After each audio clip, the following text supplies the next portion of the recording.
Hello everyone! Sino yung nakaalam sa Ocoy River, part ng Sibulan Negros, Oriental Philippines?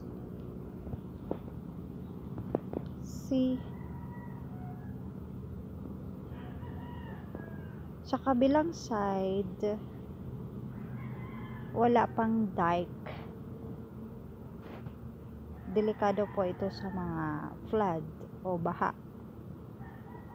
Doon sa kabila, meron ng dike.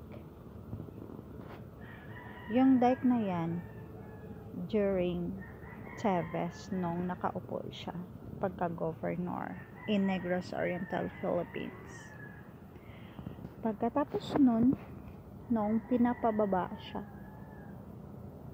huminto na yung mga nagtatrabaho, hindi nakasama yung sa kabila. O diba? Ayan. Yung doon, Kalabnogan na bridge. Yung ano ba? Kanang Taytayan ba in Bisaya? Doon, yung bridge. Tatawid yung mga tao doon.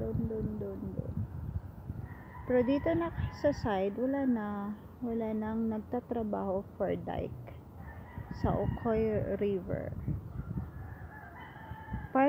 Yung katapat na merong dike is Kalabnogan, Sibulan Negros Oriental, Philippines.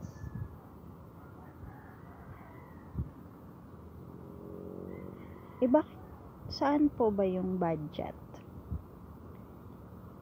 As a Filipino citizen, I have all the rights to ask a question.